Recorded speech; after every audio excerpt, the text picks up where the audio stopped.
Ano bang kaya mong gawin bilang asawa ko kasi? Wala, di ba? Dahil isang simpleng tungkulin lang na bigyan ako ng anak, hindi mo pa magawa. Sa tingin mo ba, sasaya ako sa bahay na puro katahimikan lang ang naririnig ko? Yan ang mga huling salitang binitawan ni Elias bago niya inilapag ang divorce papers sa harap ko. Masakit, higit pa sa pagtusok ng matulis na bagay ang bawat salita niya dahil sa loob ng 2 taon, ginawa ko ang lahat. Nagpa-doktor, uminom ng kung ano-anong gamot at nagdasal gabi-gabi. Pero sa huli, ang tingin niya sa akin ay isang sirang kagamitan na kailangan palitan. Ang hindi niya alam, sa gabing pinalayas niya ako, doon nagsimula ang tunay na ikot ng tadhana. 3 taon ang lumipas at ang dating kasi na luhaan ay babalik, hindi para magmakaawa, kundi para ipakita sa kanya ang nawala sa kanya. Magandang araw, Angels! Isang full story muli ang nais kong ibahagi sa inyo na siguradong magbibigay kilig at inspirasyon sa bawat isa.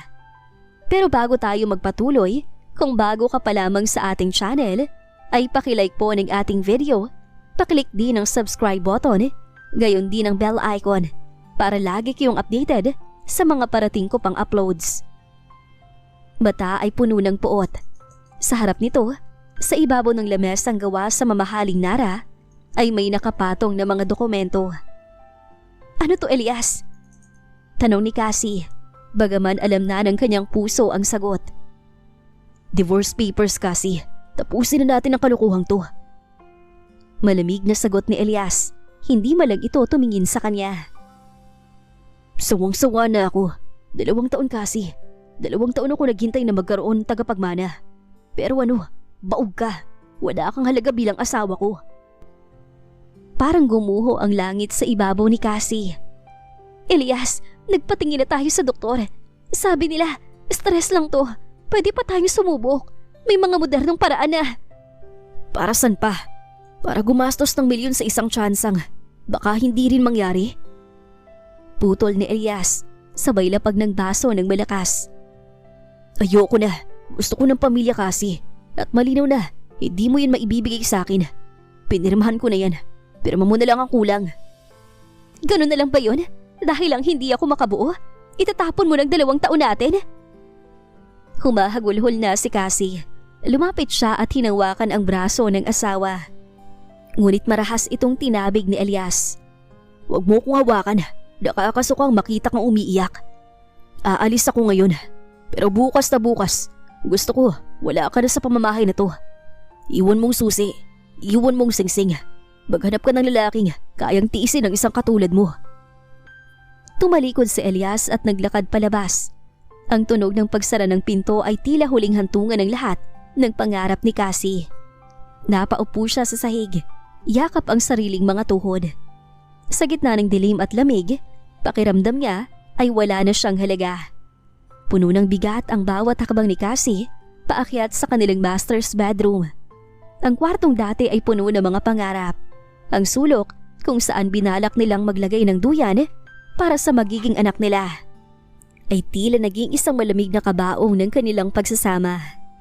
Humiga siya sa gilid ng kama. Yakap-yakap ang unan na amoy pa si Elias. Sa kabila ng lahat ng panlalait nito, may bahagi pa rin ng puso ni Cassie ang umaasang. Panaginip lang ang lahat. Umiiyak siya hanggang mapagod ang kanyang mga mata at tuluyan siyang dalawin ng mabigat na antok. Ngunit bandang 2:00 ng madaling araw, nagising si Cassie sa isang malakas na kalabog ng pinto sa ibaba. Kasunod nito ang malakas na tawanan na tila ba may pagdiriwang. Kumaba ang puso ni Cassie. Bumalik ba si Elias para makipag-ayos? Mabilis siyang bumangon, inayos ang gusot niyang buhok at nagmadaling lumabas ng silid. Pagdating niya sa ituktok ng hagdan, napatigil siya. Parang binuhusan siya ng malamig na tubig sa nakita. Si Elias, lasing na lasing at halos hindi na makatayo ng tuwid. At may nakaakbay na isang babae. Si Monica, ang babaeng matagal nang bali-balitang lihim na malapit kay Elias sa opisina. Oh, tingnan mo nga naman, Elias. Gising pa palang reyna ng bahay na ito. Wika ni Monica habang nakasandal sa dibdib ni Elias. Suot nito ang isang hapit na dress at puno ng kolorete ang muka. Malayo sa simple at natural na ganda ni Cassie. Hayaan mo siya, Monica. Hindi na yan rin narito. Isa na lang yang bulto sa bahay na to. Sagot ni Elias habang tumatawa ng paos. Nanigas si Cassie sa kinatatayuan niya. Elias, ano to? Kakasabi mo lang na maghihiwalay tayo. Tapos magdadala ka ng ibang babae rito sa pamamahay natin? Tumawa ng malakas si Monica. Isang tawang puno ng pangungutya. Pamamahay natin? Cassie, gising. Wala ka ng karapatan dito. Sabi sa akin ni Elias, kahit isang anak, hindi mo siya mabigyan. Para ka lang palang pang-display na vase rito. Maganda sa labas, pero walang laman sa loob. Di tulad ko, baka sa isang kalabit lang ni Elias, pabuntis na ako agad. Lalong humigpit ang hawak ni Elias sa bewang ni Monica. Sa halip na ipagtanggol ang asawa, tumawa lang siya. Tama ka, babe. Sayang mga taon ko sa babaeng yan. Ang ganda-ganda, pero wala namang kakayahan na bigyan ako ng anak. Isang malaking pagkakamali ang pakasalan siya. Ang bawat salita ni Elias ay parang mga latay sa balat ni Cassie. Ang lalaking pinag-alayan niya ng 2 taon ng kanyang buhay ay pinagtatawanan na lamang siya sa harap ng ibang babae. Ang sakit na naramdaman niya kanina ay napalitan ng isang matinding puot. Ang bawat tawa ni na Elias at Monica ay parang mga tinik na bumaon sa puso ni Cassie. Ngunit sa gitna ng sakit, isang kakaibang lakas ang biglang sumiklab sa kanyang pagkatao. Hindi na ito ang Cassie na nagmamakaawa para sa pag-ibig. Ito na ang babaeng ubos na ang pasensya at wasak na ang dignidad. Ang puot na dati ay luhang umaagos ay naging isang malamig na determinasyon. Nakakatawa ba, Monica? Mahinahong tanong ni Cassie habang dahan-dahang lumalapit sa dalawa. Ang bawat hakbang niya ay may otoridad na tila ngayon lang muling nabuhay. Napatigil sa paghalakak si Monica at tinaasan siya ng kilay, habang si Elias ay nakasandal sa pader. Mapang-asar na nakatingin sa kanyang asawa. Bakit? Totoo naman, di ba? Isang display ka lang na walang pakinabang. Isang walang kakayahang magkaanak at asawang itatapon na sa basurahan. Dapat nga magpasalamat ka pa kay Elias dahil pinatira ka pa niya rito kahit wala kang silbi. Hindi na nag-isip si Cassie. Bago pa man matapos ni Monica ang susunod na pangungutya, isang malakas na sampal ang bumasag sa katahimikan ng sala. Napabaling ang mukha ni Monica sa lakas ng sampal ni Cassie. Halos mawalan ito ng balanse at napahawak sa kanyang namumulang mga pisngi. Elias, tingnan mo ang asawa mo! Tili ni Monica na halos maiyak sa gulat at sakit. Tumigil ka, Cassie! Ang lakas ng loob mong manampal sa pamamahay ko. Galit na sigaw ni Elias. Humakbang siya palapit kay Cassie. Ang kanyang kamao ay nakakuyom, handang takutin ang babaeng. Akala niya ay sunod-sunuran sa kanya habang buhay. Ngunit hindi natinag si Cassie. Sinalubong niya ang tingin ni Elias ng walang kurap. Bago pa man makapagsalita muli ang lalaki, isang mas malutong at mas masakit na sampal ang dumapo sa pisngi ni Elias. Nanlaki naman ang mga mata nito. Tila nabura ang kalasingan sa bilis ng pangyayari. Hindi niya akalain na ang mahinahong si Cassie ay magagawa iyon sa kanya. Para yan sa 2 taon na binaliwala mo ako, Elias. Sabi ni Cassie. Ang boses ay buo at malamig pa sa yelo. Para yan sa lahat ng gabing tiniis ko ang palalamig mo habang heto ka. May kinalolokohang iba. At para yan sa pagtawag mo sa akin na walang silbi dahil lang hindi kita mabigyan ng anak. Alam mo ang totoo, hindi ako ang kulang, Elias. Ang pagkatao mong may kulang. Tumingin si Cassie ng diretso sa mga mata ng asawa. Na tila ba doon niya ibinubuhos ang lahat ng natitira niyang pag-ibig na ngayon ay naging abo na. Tapos na tayo, Elias. Pirmahan mo ang papeles. Sunugin mo. Wala akong pakialam. Pero tandaan mo to. Simula sa segundong to, patay ka na sa buhay ko. At ikaw, Monica, sa'yo na siya. Bagay kayo. Isang lalaking walang paninindigan at isang babaeng mahilig sa basura. Galit na saad ni Cassie bago tinalikuran ng dalawa. Cassie, bumalik ka rito. Wala kang mapupuntahan. Magmamakaawa ka rin sa akin. Hiyaw ni Elias habang hawak ang kanyang pisngi. Habang si Monica ay panayang iyak sa tabi niya. Hindi na lumingon si Cassie.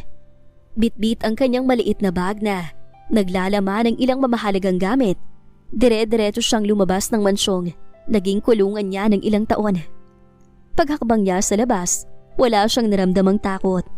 Ang bawat hakbang niya palayo ay isang hakbang patungo sa pagbawi ng kanyang sarili. Sa gitna ng madilim na kalsada, malayo sa bahay na puno ng panlalait, doon lamang siya huminto para huminga. Malaya na siya at sa gabing ito, ipinangako niya sa kanyang sarili na hinding-hindi na siya magiging biktima muli. Naglalakad si Cassie sa gilid ng madilim na kalsada. Ang bawat hakbang ay tila may kasamang bigat ng ilang taong pait. Bagamat matapang niyang hinarap sina Elias at Monica, ngayong mag-isa na lang siya sa ilalim ng malamig na langit, hindi na niya napigilan ang pag-agos ng kanyang mga luha. Ang galit ay napalitan ng pagod. Pagod sa pagpapanggap na kaya niya. Pagod sa pag-asang may magbabago pa. Sa kalagitnaan ng kanyang paglalakad, isang pamilyar na itim na sasakyan ang dahan-dahang huminto sa kanyang tabi. Bumaba ang bintana nito at bumungad ang nag-aadlang mukha ni Patrick. "Cassie, Diyos ko, anong ginagawa mo rito sa gitna ng gabi?" Mabilis na bumaba si Patrick at nilapitan siya. Hindi nakasagot si Cassie. Humagulo lang siya habang nakayuko nang maramdaman ni Patrick ang panginginig ng mga balikat ng babae. Hindi na siya nag-atubili. Inalis niya ang kanyang jacket at isinuot ito kay Cassie bago siya dahan-dahang ginabayan pasakay sa loob ng sasakyan. Habang binabaybay nila ang kalsada, namayani ang katahimikan. Maliban sa mahihinang hikbi ni Cassie, tahimik lang na nagmamaneho si Patrick. Ngunit ang kanyang mga kamay sa manibela ay mahigpit ang pagkakahawak. Ang totoo, kanina pa siya paikot-ikot sa subdivision ni na Elias. Hindi siya mapakali mula nang mabalitaan niya ang balak na pakikipaghiwalay ng kanyang kaibigan. Tumingin si Patrick sa natutulog na halos na si Cassie. Hindi alam ng babae, ngunit ang sakit na nararamdaman nito ay doble para sa kanya. Ang pagtingin ni Patrick kay Cassie ay hindi nagsimula noong naging asawa ito ni Elias. Nagsimula ito noon pang nasa kolehiyo sila. Magkakasama silang tatlo noon. Si Patrick ang laging nasa tabi ni Cassie tuwing kailangan ito ng tulong sa projects. Siya ang tagadala ng libro nito at siya ang unang nakapansin sa tamis ng ngiti ng dalaga. Handa na sana siyang umami noon. May dala na siyang bulaklak at nakahanda na ang sasabihin. Ngunit naunahan siya ni Elias. Bilang respeto sa matalik na kaibigan, pinili ni Patrick ang manahimik. Nilunok niya ang sariling nararamdaman at pilit na ngumiti noong araw ng kasal ng dalawa. Kahit na parang winasak ang puso niya nang makitang iba ang humahalik sa babaeng pinapangarap niya. "Sana ako nalang pinili mo noon, Cassie. Hindi ka sana naging ganito na nasasaktan." Bulong ni Patrick sa hangin. Ngayong nalaman niyang lahat, ang panlalait ni Elias, ang pambababae nito, at ang pagtataboy kay Cassie dahil lang sa hindi pagkakaroon ng anak, nag-alab ang galit sa puso ni Patrick. Ang respeto niya kay Elias bilang kaibigan ay tuluyan ng naglaho. Itinigil ni Patrick ang sasakyan sa tapat ng isang tahimik na kondo niya. Humarap siya kay Cassie na ngayon ay gising na at nakatingin sa kanya ng may pagtataka. "Dito ka muna, Cassie. Ligtas ka rito." Malumanay na sabi ni Patrick. Inabot niya ang kamay ni Cassie at sa pagkakataong ito, hindi na siya natatakot. Hindi na kita hahayaang bumalik sa madilim mong mundo. Hayaan mong ako naman na mag-alaga sa'yo." Malambing na saad ng binata. Dahil sa pagod at sa dami ng iniisip, ay hindi na napansin ni Cassie ang nais ipahiwatig ni Patrick dahil tanging yakap lang ang naging tugon niya. Lumipas ang mga buwan na tila isang panaginip para kay Cassie. Sa malawak at modernong kondo ni Patrick, pansamantala siyang nanuluyan. Noong una, halos hindi siya makatingin ng diretso kay Patrick dahil sa tindi ng hiyang nararamdaman. Pakiramdam niya ay isa siyang malaking abala. Isang babae nag-iisa na isinisiksik ang sarili sa maayos na buhay ng isang CEO. "Patrick, baka naman pwedeng maghanap na ako ng maliit na apartment. Nakakahiya na talaga eh. Nakakaabala na ako sa'yo." Wika ni Cassie, isang gabi habang naghahanda si Patrick ng hapunan. Itinigil ni Patrick ang paghihiwa at hinarap siya ng may seryosong tingin. Kasi, ilang beses ko bang sasabihin sa'yo, hindi ka abala. Sa katunayan, ito ang pinakamasayang linggo ng buhay ko. Dahil pag uwi ko, may nadaratnan ako sa bahay na to. Huwag mo nang isipin ang pag-alis. Dito ka lang hanggat hindi mo pa kayang tumayo sa sarili mong mga paa. Sa kabila ng pagiging abala ni Patrick sa pagpapatakbo ng kanyang kumpanya, hindi niya hinayaan na makaramdam si Cassie ng pangungulila. Tuwing umaga bago siya pumasok, sinisigurado niyang may nakahandang masarap na almusal. At tuwing hapon, hindi siya uuwi ng walang dalang pasalubong. Minsan ay paboritong kakanin ni Cassie. O kaya naman ay isang pumpo ng sariwang sunflowers na alam niyang paborito ng babae. Para sa akin ba talaga to? Tanong ni Cassie nang iabot sa kanya ni Patrick ang mga bulaklak. Isang matamis na ngiti ang sumilay sa labi niya. Ang unang ngiting nakita ni Patrick matapos ang mahabang panahon. Siyempre, bagay yan sa'yo. Mas maliwanag pa sa araw ang ngiti mo kapag may hawak ang bulaklak. Sagot ni Patrick na may halong biro pero ramdam ang katapatan. Sa mga simpleng kwentuhan nila sa gabi, unti-unting nailalabas ni Cassie ang lahat ng sakit na kinimkim niya sa loob ng 2 taon. Nakikinig lang si Patrick, hindi nagbibigay ng panghuhusga, kundi puro pangunawa. Doon, natuklasan ni Cassie ang kaibahan ni Patrick kay Elias.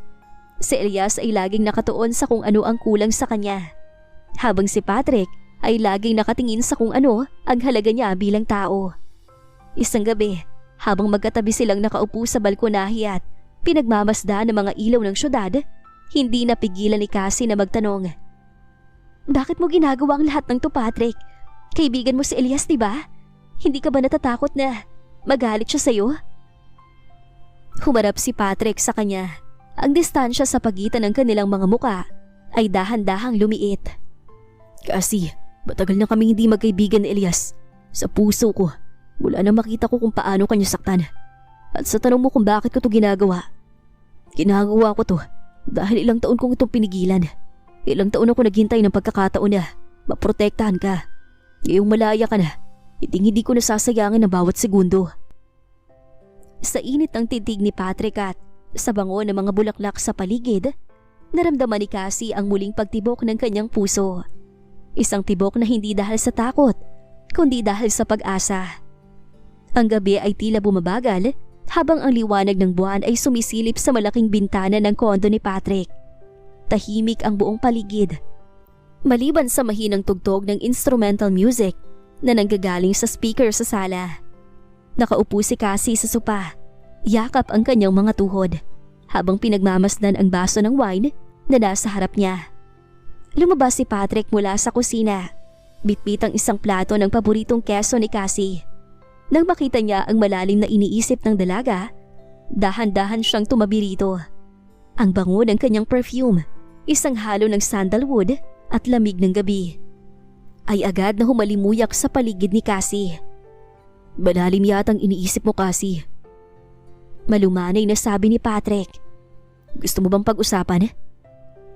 Humarap si Cassie sa kanya. Ang kanyang mga mata ay nangingintab sa namumuong mga luha.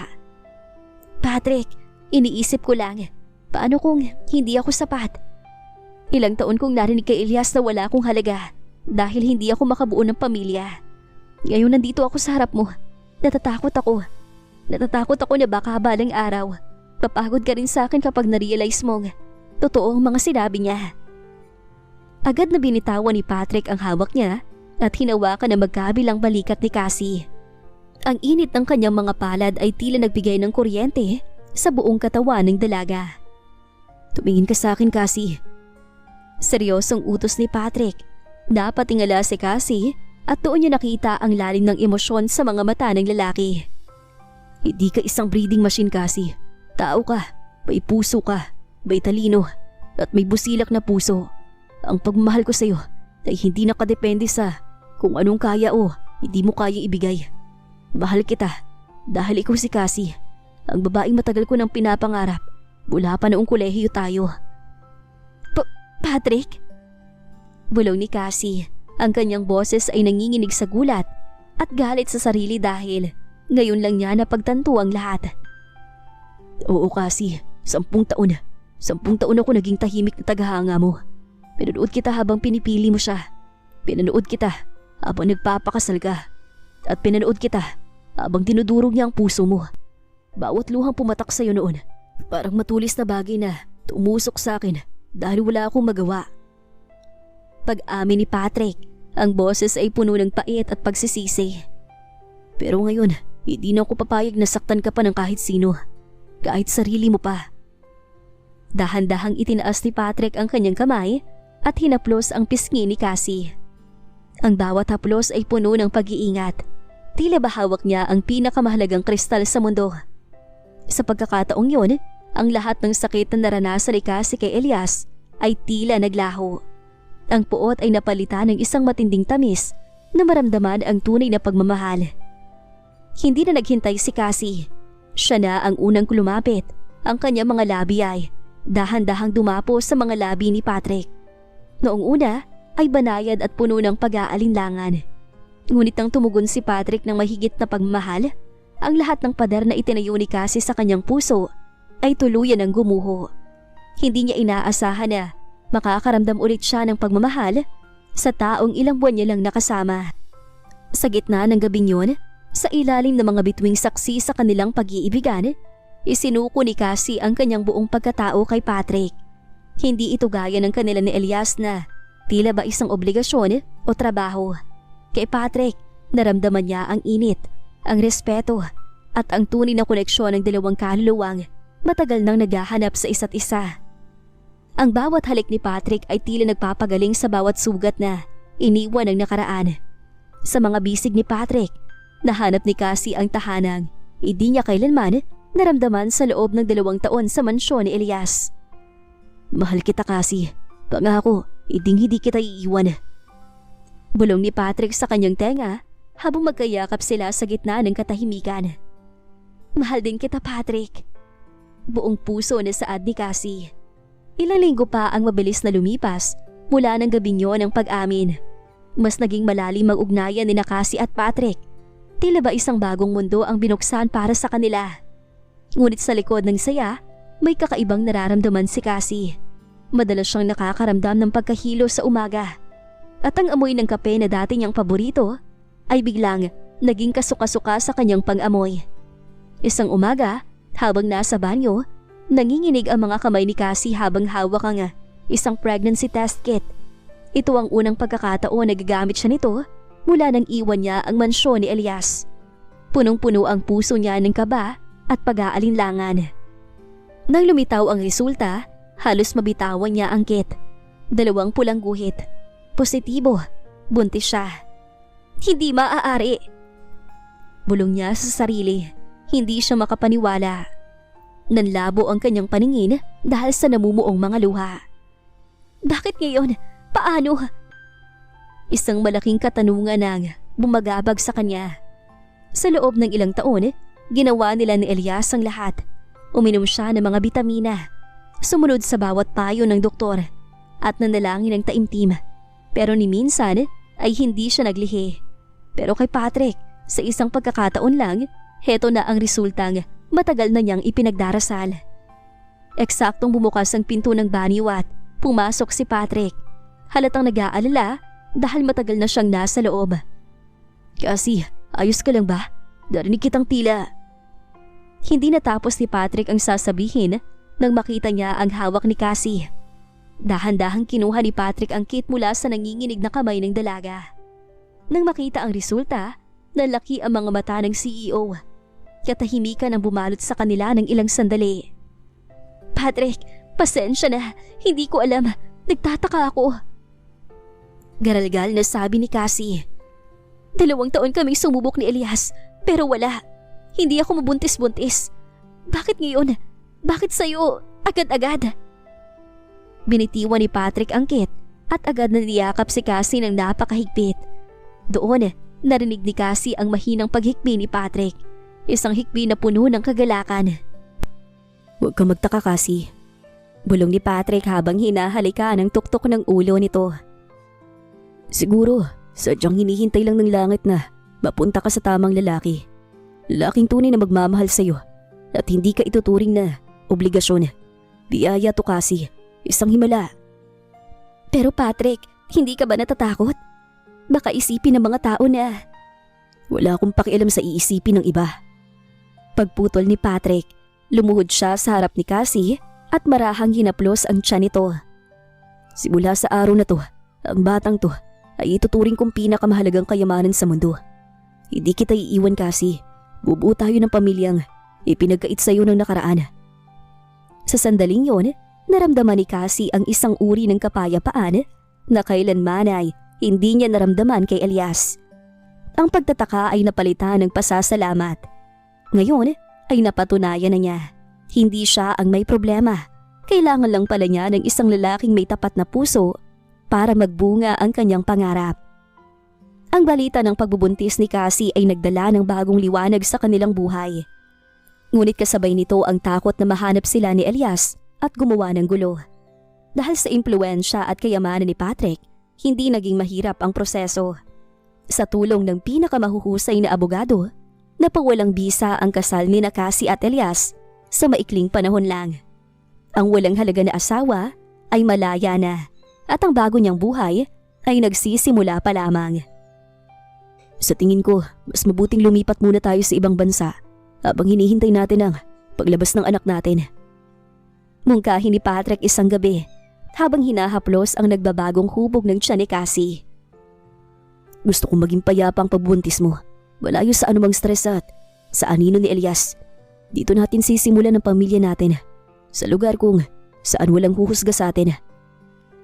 Napatingin si Cassie sa kanya, puno ng pag-aalinlangan pero ramdam ang pagmamahal. Sigurado ka ba, Patrick? Paano ang kumpanya mo rito? Ang daming nakasalali sa iyo. Ang kumpanya ay kaya kong patakbuhin kahit wala ako ng ilang buwan. May mga pinagkakatiwalaan ako manager. Pero ikaw at ang anak natin, hindi ko kaya mawala kayo sa tabi ko. Seryosong sagot ni Patrick, sabay halik sa noo ng dalaga. At gayon nga ang nangyari. Lumipat sila sa isang tahimik, maganda at malamig na lungsod sa Switzerland. Doon, naramdaman ni Cassie ang tunay na kaligayahan na akala niya ay hindi na niya mararanasang muli. Inalagaan siya ni Patrick na parang reyna. Siniguradong komportable siya sa bawat hakbang ng kanyang pagbuntis, araw at gabi. Nang isilang ni Cassie ang kambal na sina Jericho at Jason, parang nakumpleto ang kanilang mundo. Ang kambal ay naging simbolo ng kanilang tagumpay laban sa lahat ng pagsubok. 3 taon ang lumipas. Ang sikat ng araw sa Pilipinas ay mas mainit kumpara sa malamig na panahon sa Switzerland. Ngunit ang init ng pagtanggap sa kanila sa airport ay higit pa ron. Bumalik si Cassie sa bansa.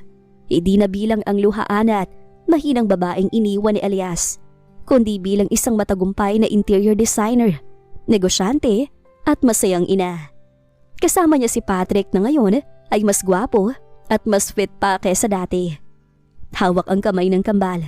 Ang dalawang batang sina Jericho at Jason ay kamukhang-kamukha ni Patrick. May matatalas na kilay at mapaglarong mga mata. At higit sa lahat, napakakulit. "Mommy, tingnan mo yung eroplano! Ang laki!" Tili ni Jason habang hinihila ang laylayan ng damit ni Cassie. Tila ba hindi makapaniwala sa nakikita. "Mommy, gusto ko nag-ice cream na may chocolate. Dito ba meron nun?" Sunod naman ni Jericho na mas makulit at mas energetic. Tumatakbo sa paligid habang sinusubukang habulin ng mga tao. Natawa si Cassie habang sinusubukang awatin ng dalawang bata na tumatakbo sa loob ng terminal. Si Patrick ay nakangiti lang habang pinagmamasdan sila. Puno ng pagmamalaki at pagmamahal. Ang kanyang mga mata ay nagniningning tuwing nakikita niyang masaya si Cassie at ang kambal. Ang layunin ng kanilang pagbalik ay hindi lamang para magbakasyon o mag-settle down muli. Dito sa Pilipinas, ilulunsad nila ang kanilang pinakabagong product line para sa kanilang negosyo. Ang 3 taon sa ibang bansa ay nagamit nila upang magplano at magpalago ng kanilang yaman. At ngayon ay handa na silang ipakita sa mundo, lalo na kay Elias, na ang babaeng itinapon nito ay bumangon ng mas matatag. Habang naglalakad sila palabas ng airport, napansin ni Cassie na tila may kakaiba kay Patrick. Kanina pa ito lingon ng lingon, tila may hinahanap. "Patrick, may problema ba?" tanong ni Cassie. "Wala naman, love. Exciting lang talaga tong pambalik natin. Sagot ni Patrick pero hindi matanggal ang ngiti nito. Nang makarating sila sa kanilang hotel suite, nagulat si Cassie. Ang buong sala ay puno ng mga bulaklak, red roses na paborito niya at maraming sunflowers para sa kambal. May nakahandang hapunan sa mesa. "Patrick, ano to?" Tanong ni Cassie na bigla sa nakikita. Lumapit si Patrick sa kanya. Hinawakan na magkabilang kamay ni Cassie at tiningnan ito ng diretso sa mga mata. "Cassie, ang nakaraang 3 taon sa Switzerland, ang pinakamasayang bahagi ng buhay ko. Ang makita kang masaya, ang makita ang paglaki ng kambal. Yan ang pangarap ko." Binitiwan ni Patrick ang kamay ni Cassie at dahan-dahang lumuhod sa isang tuhod. Kinuha niya ang isang maliit na box mula sa kanyang bulsa. "Cassie, alam ko naging mahirap ang nakaraan. Pero handa ka bang gumawa ng bagong simula na kasama ako? Handa ka bang maging asawa ko habang buhay?" Tanong ni Patrick habang nakatingin ng may pagmamahal sa mata ni Cassie. "Will you marry me, my love?" Napatakip ng bibig si Cassie. Hindi makapaniwala. Ang mga luhang pumatak sa kanyang mga mata ay luha ng kagalakan. "Yes, Patrick, yes." Naghiyawa naman sina Jericho at Jason. Pagaman hindi nila masyadong naiintindihan ang nangyayari, alam nilang masaya ang kanilang mga magulang. Ang grand ballroom ng isang 5-star hotel sa Makati ay puno ng mga kilalang personalidad sa mundo ng negosyo. Ang atmosfera ay puno ng glamour at pagdiriwang para sa launch ng pinakabagong product line ng kumpanya nina Patrick at Cassie. Sa gitna ng entablado, kumikislap ang pulang gown ni Cassie habang nasa tabi niya si Patrick na elegante sa kanyang suit. Hawak ang mikropono habang nagbibigay ng talumpati. Ngunit ang tunay na nakakuha ng atensyon ng lahat ay hindi lamang ang mga produkto, kundi ang 2 makulit na bata na tumatakbo sa gilid ng entablado. Ang kambal na sina Jericho at Jason. Ang mga bisita ay nagbubulungan sa ganda ng pamilya. Sa kabilang bahagi ng ballroom, napahinto ang isang lalaki. Si Elias. Ang kanyang muka ay tila tinubuan ng mga guhit ng pagod at pagsisisi. Ang kanyang suit ay luma na at ang kanyang tindig ay hindi na kasing kampante tulad ng dati.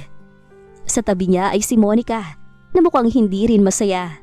Ang kanilang relasyon ay puno ng away at hinanakit, lalo na't makalipas ang 3 taon, wala pa rin silang anak. "Elias, sino ba yung babaeng yan? Bakit ang dami nagpapapansin sa kanya?" Inis na tanong ni Monica habang nakatingin kay Cassie. Hindi makasagot si Elias.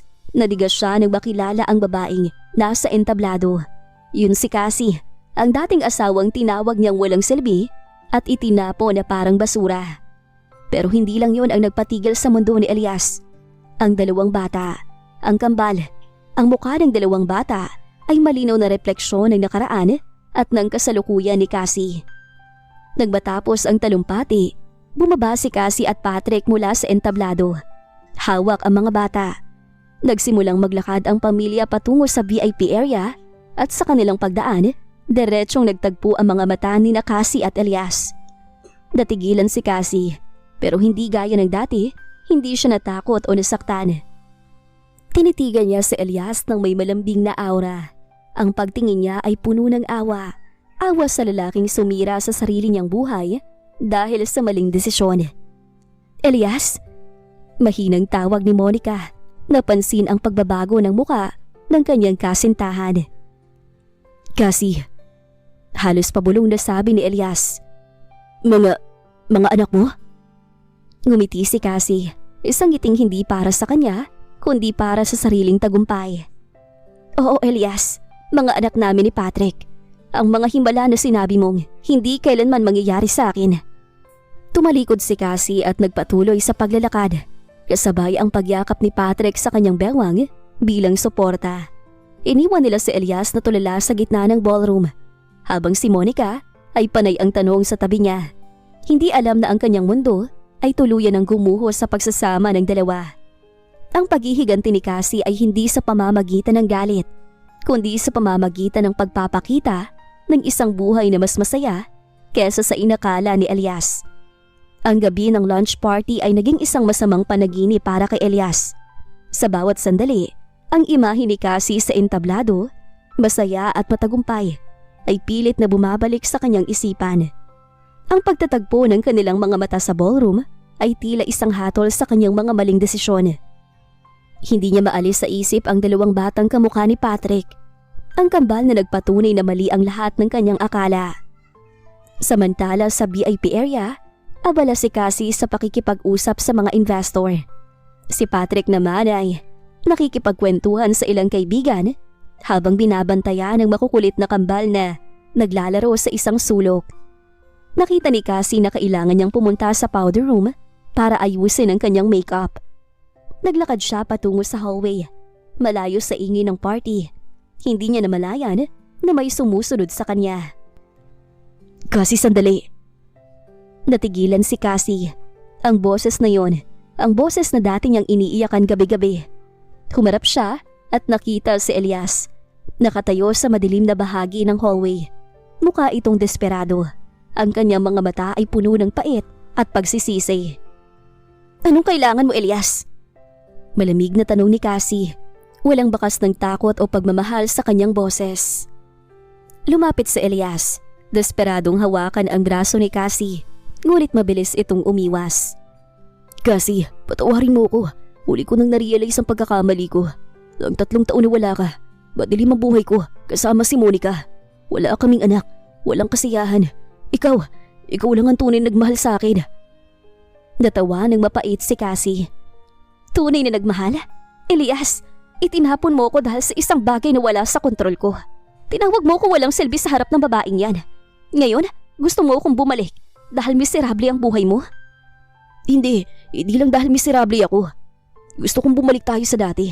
Alam kong hindi ko deserve ang kambal. Pero pwede nating simulan uli. Pwede tayong magkaanak ngayon. Baka nagkamali lang ang doktor dati, Cassie. Ibalik mo ako sa buhay mo. Tinitigan ni Cassie si Elias. Puno ng awa ang kanyang mga mata. Pero matatag ang kanyang paninindigan. Elias, huli na ang lahat. Ang Cassie na minahal mo at pinagmalupitan mo ay wala na.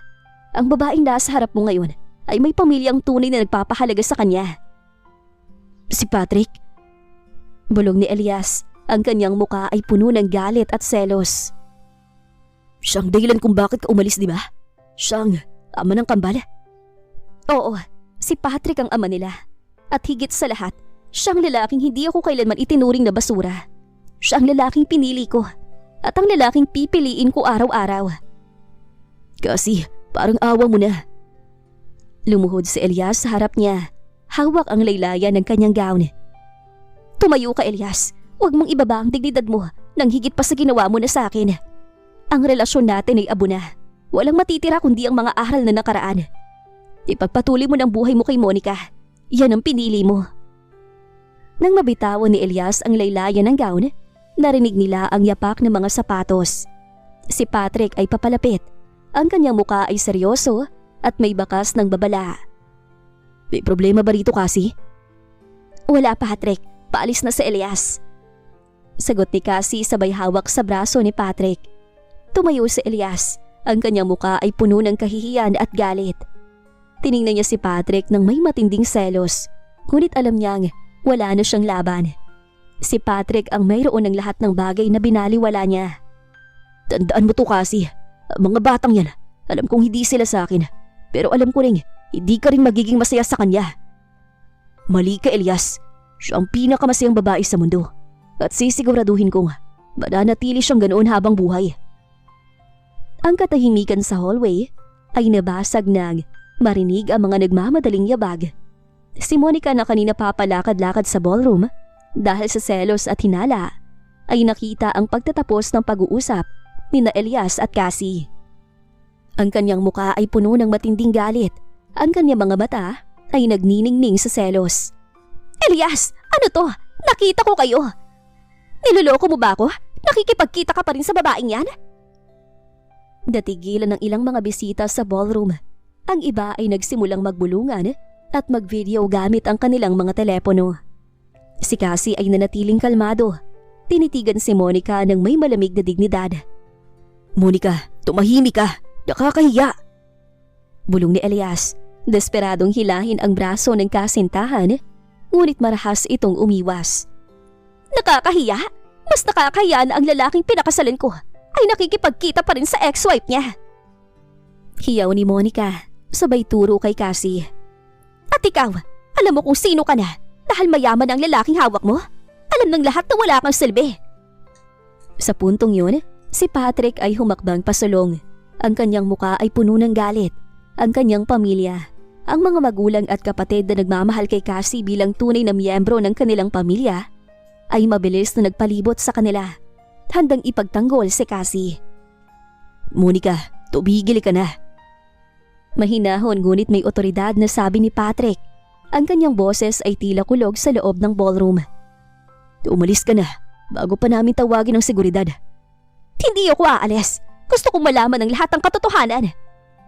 Sigaw ni Monica, desperadong magpapansin. Ngunit hindi si Cassie ang babaeng madaling apak-apakan ngayon. Tinanggal niya ang kamay ni Patrick sa kanyang braso at humarap kay Monica. Ang kanyang boses ay kalmado pero puno ng otoridad. Monica, tingnan mo ang sarili mo. Sabi ni Cassie, boses na tila yelo. Nagwawala ka sa gitna ng party dahil sa selos. Sa tingin mo ba, sa ginagawa mo, mamahalin ka ni Elias? Sa tingin mo ba, magiging masaya ka sa kanya? Tingnan mo siya. Tingnan mo kung paano siya tumingin sa akin. Ang nakita mo kanina, yan ang huling pagtatangka niya na bawiin ang buhay na itinapon niya. Napatingin ang lahat kay Elias na napayuko sa kahihiyan. Si Monica ay hindi makapaniwala sa sinabi ni Cassie. At tungkol sa pagiging baog ko. Pagpapatuloy ni Cassie habang itinuturo ang kambal na sina Jericho at Jason na nakatayo sa tabi ni Patrick. Tingnan mo mga anak ko. Sila ang patunay na hindi ako ang may problema. Si Elias ang may problema. Ang problema niya hindi siya marunong magpahalaga ng isang babae. Natahimik ang buong ballroom.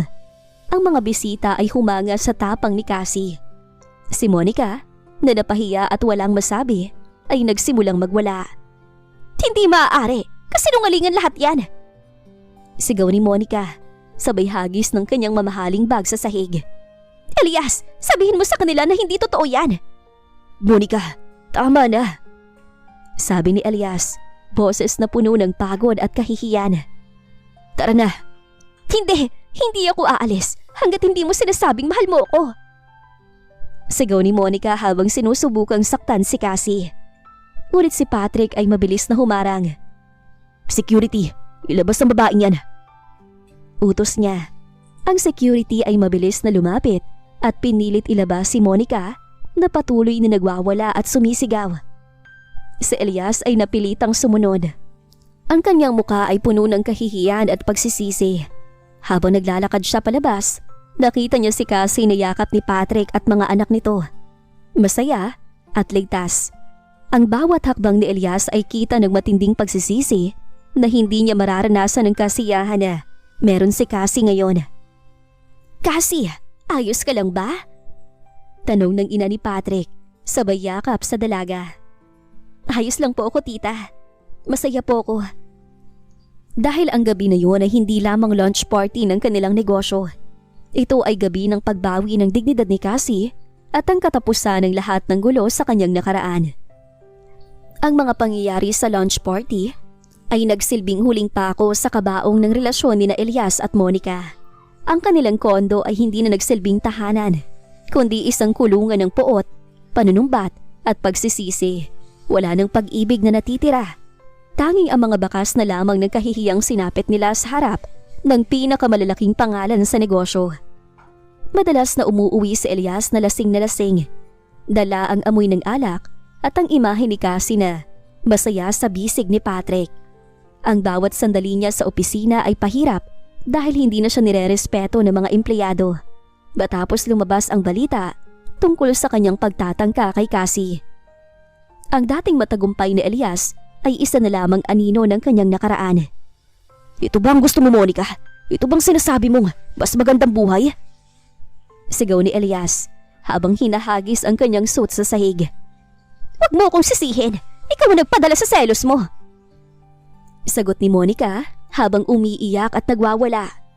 Kung hindi ka sana nagbukang desperado kay Cassie, hindi tayo mapapahiya. Walang nakuhang sagot si Monica kundi ang pagsara ng pinto ng kwarto. Sa loob ng silid, napaupo si Elias sa gilid ng kama. Hawak ang kanyang ulo. Ang bawat salitang binitawan ni Cassie sa party ay pilit na bumabalik sa kanyang isipan. Ang pagtatangka niyang bawiin ng babae ay nagresulta lamang sa mas malalim na paglubog sa putikan. Sa kabilang banda ng lungsod, sa isang tahimik at malawak na mansyon, iba ang eksena. Si Cassie ay nakatayo sa balkonahe, pinagmamasda ng mga bituin. Ang kanyang puso ay puno ng kapayapaan. Ang nakaraan kay Elias ay tila isang malabo at malalayong panaginip na lamang. "Hindi ka pa natutulog?" Tanong ni Patrick habang niyakap siya mula sa likod. Inilapag niya ang 2 baso ng mainit na gatas sa maliit na lamesa. "Nagpapahinga lang ang isip ko, Patrick. Iniisip ko lang kung gaano kalayo nang narating natin." "At mas malayo pang mararating natin, love." Bulong ni Patrick. Tumingin si Cassie sa direksyon ng kwarto ng kambal. Ang marinig ang mahinahong paghinga ni Jericho at Jason ay sapat na para burahin ang lahat ng sakit ng nakaraan. Wala na ang galit, wala na ang puot. Ang tanging natitira sa kanyang puso ay pasasalamat sa himalang ibinigay sa kanya at sa pag-ibig na tunay na nagpapahalaga sa kanya. Ang tahimik na buhay na kinagawian ni Cassie at Patrick sa Switzerland ay pansamantalang napalitan ng isang makulay at maingay na preparasyon para sa pinakahihintay na araw ng kanilang buhay. Ang kanilang kasal ay hindi lamang pagpapalitan ng pangako. Ito ay pagdiriwang ng kanilang tagumpay. Isang patunay ng kanilang pag-ibig na napatunayan ng panahon at pagsubok. Si Cassie, sa kabila ng pagiging abala bilang isang matagumpay na interior designer, ay personal na tinututukan ng bawat detalye ng kasal. Gusto niya na ang bawat sulok ng venue ay nagpapakita ng kanilang kwento. Simple, ngunit elegante. Puno ng pag-asa. "Love, sa tingin mo ba masyadong maraming sunflowers?" Tanong ni Cassie kay Patrick habang nakatingin sila sa mga samples ng dekorasyon sa kanilang living room. Ang sunflowers ay simbolo ng pag-asa at kaligayahan para sa kanya. Gumiti si Patrick, hinawakan ang kamay ng kanyang fiancé at hinalikan nito. "Kahit punuin mo ng sunflowers ang buong simbahan, hindi ako magrereklamo. Bastang malaga sa akin ay makita kitang nakangiti sa dambana."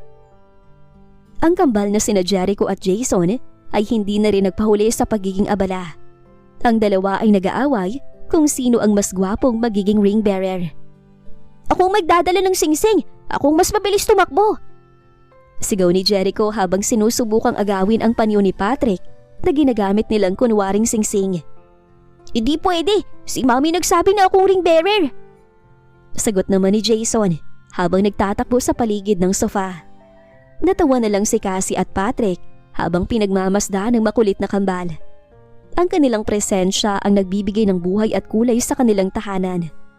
Ang preparasyon ay naging pagkakataon din para mas lalo silang mapalapit sa kanilang mga mahal sa buhay. Ang mga magulang ni Patrick ay todo suporta sa bawat desisyon nila. Sa kabilang banda, si Patrick ay abala rin sa kanyang sariling preparasyon. Bilang CEO ng isang malaking kumpanya, kailangan niyang balansehin ang trabaho at ang kanyang oras para sa kasal. Ngunit hindi niya ininda ang pagod. Ang paghahanda para sa kasal ay naging isang forma ng paghinga para sa kanya. Isang paalala na sa kabila ng lahat ng pressure sa trabaho, ang tunay niyang tahanan ay nasa piling ni Cassie at ng mga anak niya. Isang hapon, habang nag-aayos sila ng seating arrangement, biglang nagtanong si Cassie. "Patrick, natatakot ka ba na baka gumawa ng gulo si Elias sa kasal natin?" Tumigil si Patrick sa pagsusulat, tumingin ng diretso kay Cassie at hinawakan ang kanyang muka. "Cassie, tingnan mo ko. Ang araw na yun ay para sa atin. Wala nang makakasira sa atin. Kahit na anong gawin ni Elias, hindi na niya mababawi ang nakaraan. Matagal na tayong handa na magsimula ng bagong buhay at wala nang makakapigil sa atin." Ang mga salitang yon ni Patrick ang nagbigay ng kapanatagan sa puso ni Cassie. Ang paghahanda sa kasal ay hindi lamang pisikal na paghahanda, kundi pati na rin espiritual para sa isang bagong yugto. Ang bawat dekorasyon, bawat kanta, at bawat bisita ay nagsisilbing saksi sa kanilang wagas na pagmamahalan. ang pinakahihintay na araw ng kasal ni Cassie at Patrick. Ang simbahan ay napapaligiran ng libo-libong puting rosas at sunflowers na lumilikha ng isang atmosfera ng purong kapayapaan at kagalakan. Ang bawat bisita ay nakasuot ng kanilang pinakamagandang kasuotan. Puno ng saya na makita ang pag-iisang dibdib ni Patrick at Cassie. Sa harap ng dambana, nakatayo si Patrick, elegante sa kanyang suot, habang hinihintay ang pagbukas ng malaking pinto ng simbahan. Ang kanyang mga kamay ay bahagyang nanginginig sa matinding emosyon. Nang tumugtog ang wedding march, unti-unting bumukas ang pinto. Pumasok si Cassie. Suot ang isang classic white gown na may mahabang veil. Siya ay tila isang anghel na bumaba mula sa langit, puno ng ganda at biyaya. Sa kanyang paglakad, nakikita niya sa kanyang muka ang isang halo ng kaba at kaligayahan. Sa gilid niya, lakad ang kambal na sina Jericho at Jason.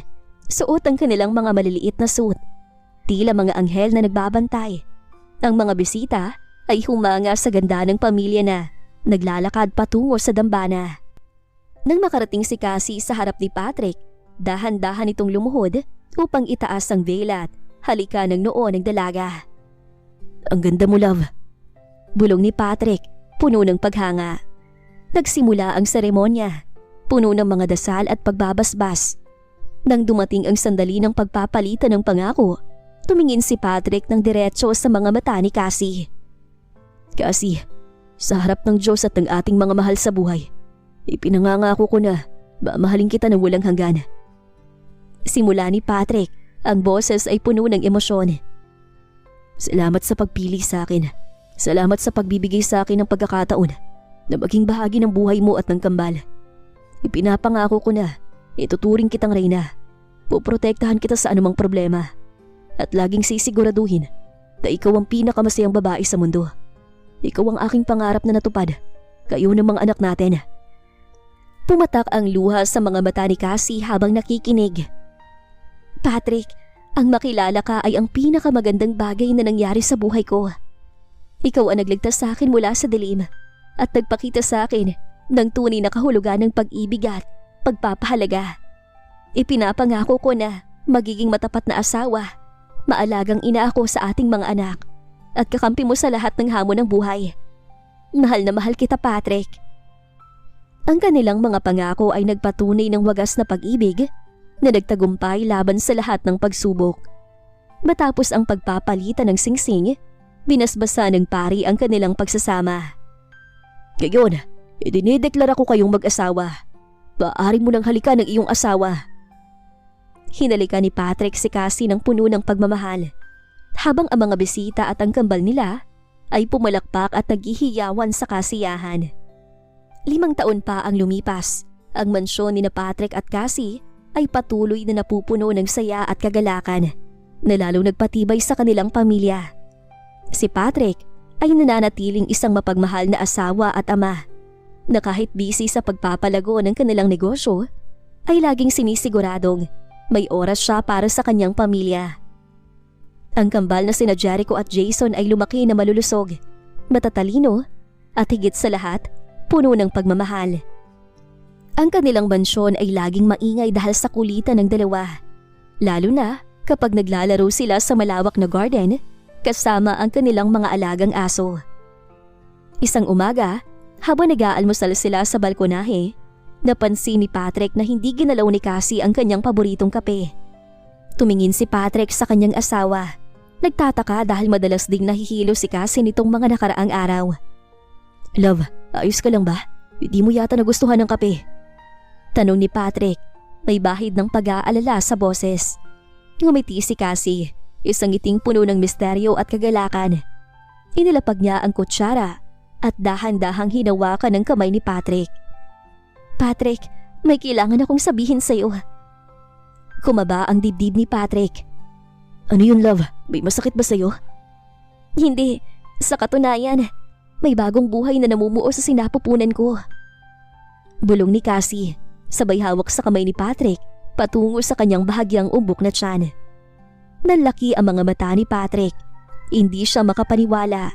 Ang himalang nangyari noon sa kambal, heto at nangyayari ulit.